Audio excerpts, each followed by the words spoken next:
प्रिय विद्यार्थियों, स्वागत है एक और धमाकेदार वीडियो में। विद्यार्थियों, हम लेकर आ चुके हैं। आप सभी लोगों के कमेंट आ रहे थे कि सर आप वीडियो क्यों नहीं डाल रहे हैं, तो उसकी कुछ वजह थी। वो वजह मैं आपको किसी अन्य वीडियो में बता दूंगा, लेकिन इस वीडियो में मैं आपको बताने जा रहा हूं जो आपके वार्षिक पेपर लिए जा रहे हैं। तो काफ़ी समय बाद वीडियो आई है, तो वीडियो को पूरा ध्यान से देखिएगा और एंड तक देखिएगा। यदि आप वीडियो को एंड तक देखेंगे तभी आपको फ़ायदा होगा और आप पूरे में से पूरे मार्क्स यानी कि 75 अंक का जो आपका सामाजिक विज्ञान का पेपर होने वाला है, उसमें यदि आप 75 अंक लाना चाहते हैं तो आपको इस वीडियो को पूरा एंड तक ही देखना चाहिए। ठीक है, तो यहाँ पर मैं आपको सेट ए बताऊँगा, लेकिन ऐसा नहीं है कि केवल सेट ए बताऊँगा।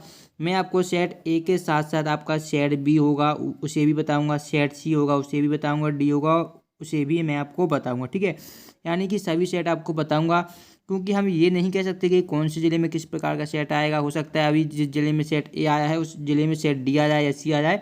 तो सभी सेट आपको 4 सेट आपको याद कंपलसरी करना है। ठीक है, चारों सेट याद करके जाएंगे तभी आप 75 में से 75 अंक ला पाएंगे।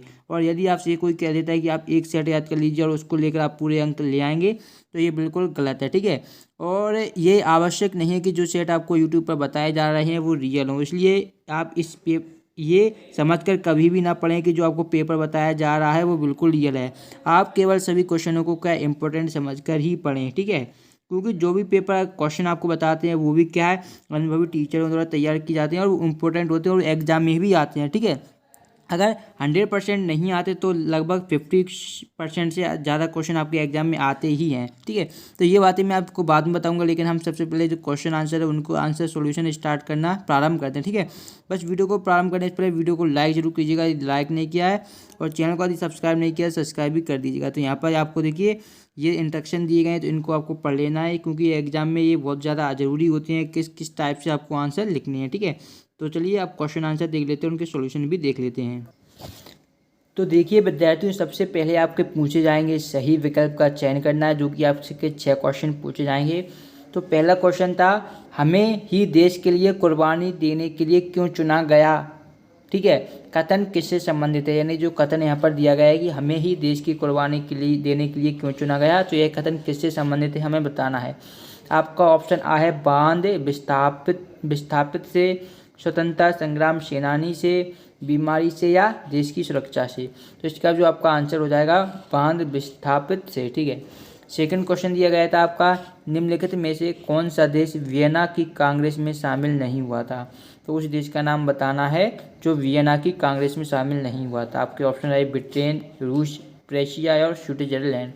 तो इसका आंसर आपका हो जाएगा दा वाला, जो कि आपका दिया गया है स्विट्जरलैंड। ठीक है, अगला क्वेश्चन दिया गया था कि गिरमिट से तात्पर्य था। ऑप्शन है एग्रीमेंट, किसान, लेबर या सामंत। तो इसका आपका आंसर हो जाएगा गिरमिट का आंसर था एग्रीमेंट, जो होता है उससे था एग्रीमेंट से। ठीक है, तो ये आपका आंसर हो जाएगा थर्ड वाले क्वेश्चन का।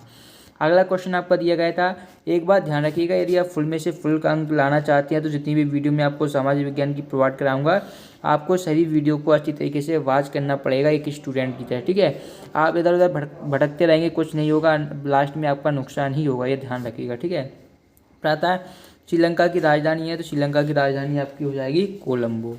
अगला क्वेश्चन था, लोकतंत्र के मूल्यांकन के लिहाज से इनमें से कोई एक चीज़ लोकतांत्रिक व्यवस्था के अनुरूप नहीं है, उसे चुनें।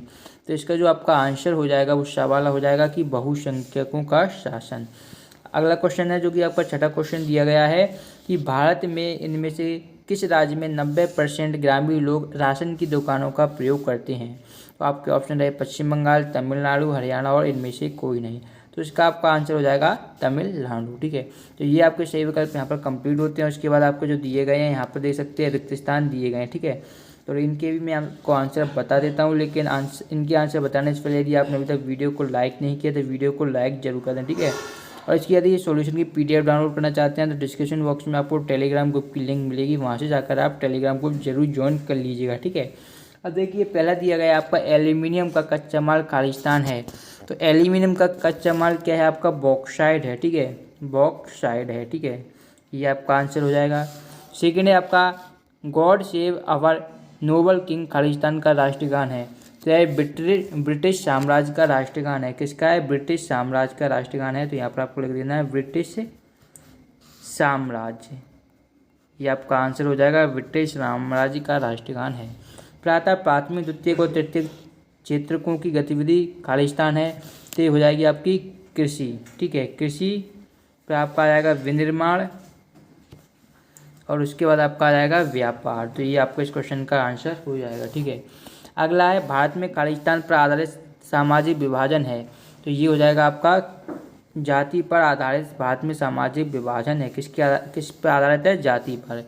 अगला है भौगोलिक रूप से बेल्जियम की तुलना भारतीय राज्य से की गई है, तो जो बेल्जियम की तुलना है उस हरियाणा भारतीय राज्य से की गई है। ठीक है, तो ये आंसर हो जाएगा आपका हरियाणा। ठीक है, अगला है लोकतंत्र का मतलब खालिस्तान का शासन है, तो लोकतंत्र का अर्थ होता है जनता का शासन। अब्राहम लिंकन ने परिभाषा भी दी है, तो ये क्या हो जाएगा आपका जनता का शासन, लोकतंत्र। ठीक है, तो ये आपका रिक्त स्थान यहाँ पर कंप्लीट होते हैं। उसके बाद आपकी यहाँ पर सही जोड़ियाँ दी गई हैं जो कि आपकी 6 अंक की पूछी गई हैं। यहाँ पर सूची आ दी गई है और सूची बा दी गई, तो इनको आपको आपस में क्या है मैच करना है। ठीक है, तो विश्व का सबसे बड़ा उद्योग यहाँ पर हमें बताना है, तो विश्व का सबसे बड़ा जो उद्योग है वो आपका है कपड़ा उद्योग, तो ये आपका आंसर हो जाएगा। अगला दिया गया था आपका बेंगलुरु, तो बेंगलुरु आपका हो जाएगा राज्य सूची, तो इसको आपको सामने ही मिला देना है। ठीक है, फिर आपको अगला दिया गया था गोलमेज सम्मेलन, तो गोलमेज सम्मेलन कहाँ पर हुआ था? तो ये आपका लंदन में हुआ था। अगला आपका दिया गया था यहाँ पर मानव विकास रिपोर्ट, तो मानव जो विकास रिपोर्ट होती है वो UNDP द्वारा जारी की जाती है, तो इसका आपको UNDP कर देना है। ठीक है, अगला आपका दिया गया था वाणिज्य, तो इसका हो जाएगा आपका सॉफ्टवेयर पार्क, तो इसको सामने आपको मिला देना है। ठीक है, और जो आपका अगला दिया गया था वो आपका दिया गया था प्राकृतिक पत्तन, तो ये आपका हो जाएगा मुंबई। तो इस तरीके से ये जो आपकी दी गई थी जोड़ी आपको मिलानी है, आप चाहें तो इसका स्क्रीनशॉट भी ले सकते हैं। तो ये आपकी जोड़ियाँ यहाँ होती हैं कंप्लीट। अब हम आगे बढ़ते हैं नेक्स्ट क्वेश्चन की तरफ। नेक्स्ट क्वेश्चन देखते हैं। अब देखिए अगला क्वेश्चन दिया गया है आपका एक शब्द वाक्य में हमें उत्तर देने हैं।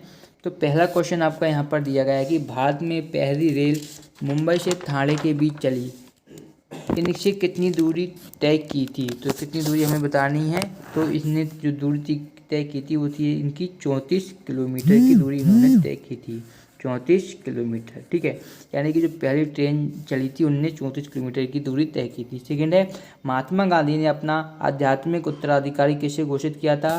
तो महात्मा गांधी ने अपना आध्यात्मिक जो उत्तराधिकारी घोषित किया था वो किया था आचार्य विनोबा भावे को। आचार्य विनोबा भावे, आपको यहाँ पर नोट कर लेना है इस आंसर को, अच्छी तरीके से याद भी कर लेना है, विनोबा भावे। ठीक है, ये आपका सही आंसर हो जाएगा।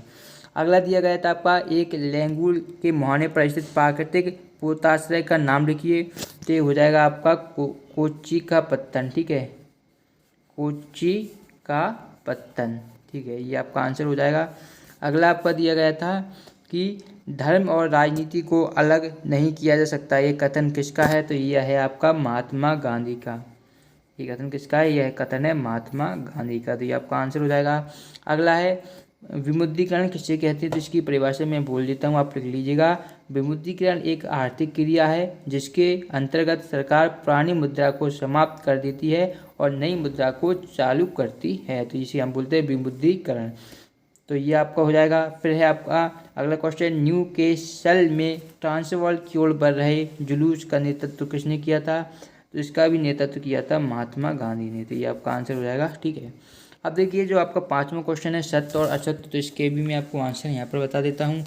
पहला यहाँ पर दिया गया था वन संरक्षण एवं प्रबंधन की दृष्टि से वनों को 3 भागों में वर्गीकृत किया गया है, तो ये बिल्कुल सही बात है, यानी कि कथन आपका हो जाएगा सत्य। ठीक है, अगला है वेतन की अपेक्षा जमीन और पालतू पशुओं पर निर्भरता वाला महाद्वीप अमेरिका है, तो ये आपका सत्य हो जाएगा। ठीक है, फिर है थर्ड स्पिनिंग जेनी मशीन को इंग्लैंड की महिलाएं बहुत पसंद करती थी, तो ये भी आपका सत्य हो जाएगा। चौथा है लोकतांत्रिक शासन व्यवस्था वाले देशों का विकास दर सबसे अधिक होती है, तो ये आपका जो चौथा दिया गया है ये आपका हो जाएगा सत्य। ठीक है, फिर आपके अगले क्वेश्चन जो है आपका काम का अधिकार मनरेगा अलग अलग हैं,